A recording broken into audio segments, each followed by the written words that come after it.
welcome back to lesson 9 of module 2, where we're going to look at account access, which sounds like something that's not greatly exciting, and it isn't.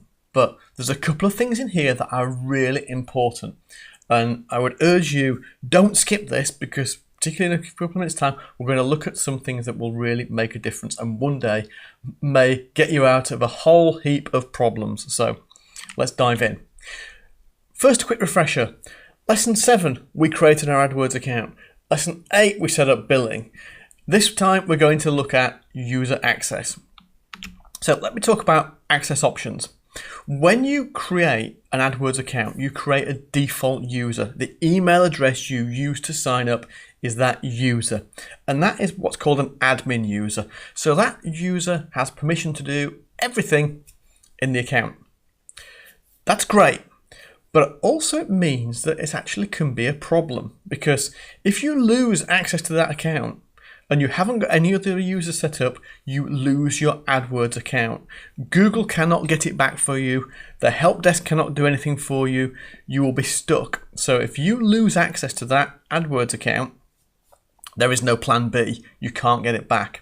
However, to make sure that that doesn't happen, because the email address you've used creates an account that can be used with other Google services like Gmail or whatever it may be, we can use the Google account profile settings to make our user account more secure and make it easier for us to recover our login if we ever have a problem.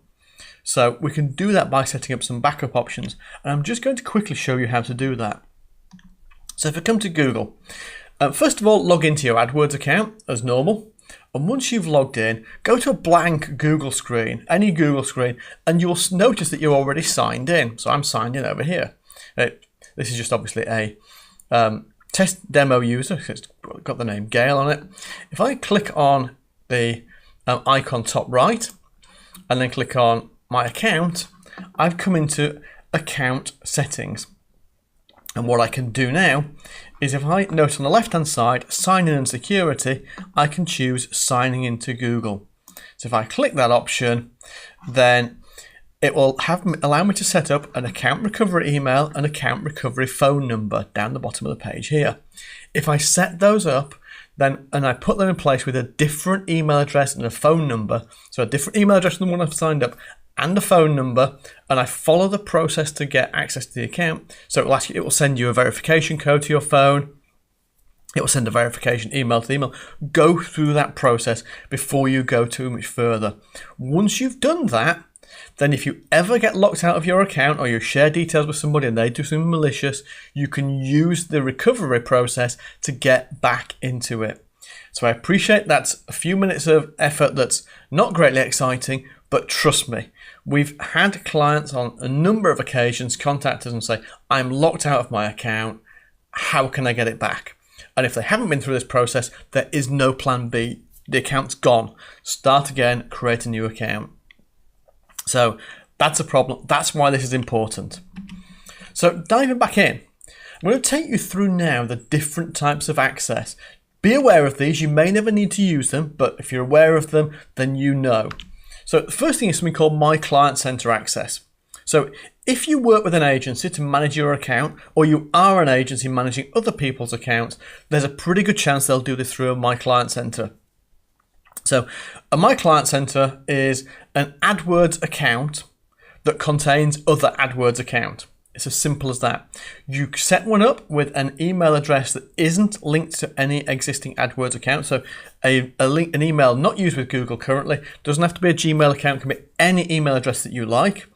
And then once you have that, you have a single login, and that single login can hold 5, 10, 50 or 100 or more client accounts. It has full admin access. So be aware, if you're granting somebody MCC access, they have full admin access to your account. They can do anything they want in that account. Now, AdWords has good history, so you can see any changes that get made, but just be aware of it. And it's also worth mentioning it's hierarchical. So you can have an MCC account containing another MCC account with accounts in it, and one of those may be an MCC account with accounts in that. So you have a tree structure, fully hierarchical. If you ever need to set up an MCC account, you'll see it here. So go to just Google My Client Center and you can see it here.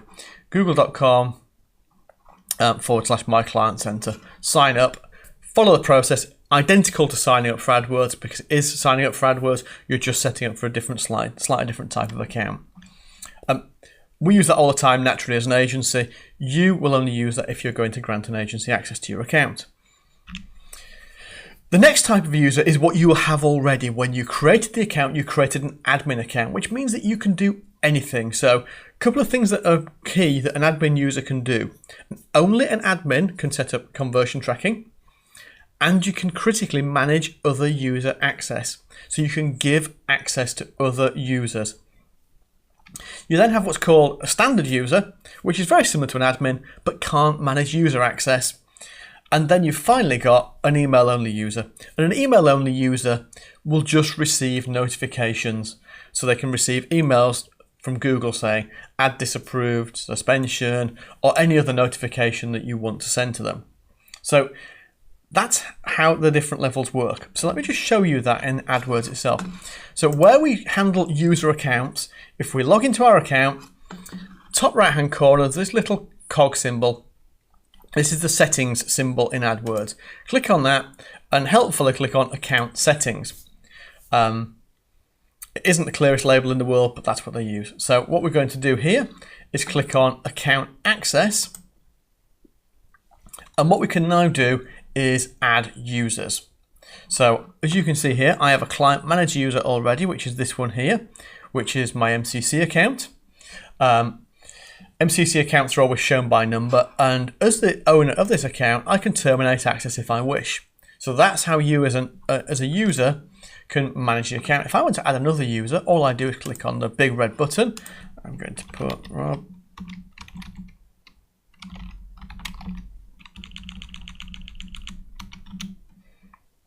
I'm going to choose a level. You don't have to give it a name. I would suggest you do for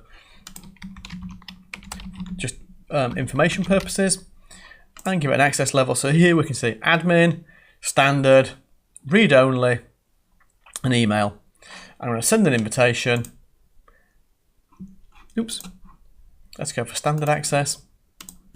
And there we go. That user's invited. That user will now get an email from Google requesting them to click the link and accept their access request. When they have done that, you will see in here that you get the option to approve. So at the moment, until that is acknowledged by the user, you can't do anything about it. You can cancel the invitation, you can resend it if they've lost it in their email. Once they've acknowledged, they've clicked the link to say, yes, I want to accept this invitation, then at that point, this button will change and it will say grant access. So there is always that final step. So once the user clicks, you still have to come back in here and click approve grant access. And that's it. Once you've done that, then you're good to go. Now for this session, really simple exercise. If you can, invite a second user to your account with an appropriate access level. And if you haven't already done it, go through your profile in Google and set up the backup options. So you can have a recovery email and a recovery phone number so you can get your account back if you need it. Well done for completing Module 2. In my opinion, this is the most important module of all the training because the knowledge that you have can be applied in so many ways in your business, far beyond the direct impact from AdWords itself. So get ready. In Module 3, we're going to dive into the keywords that will become the oxygen that fuels your AdWords campaign.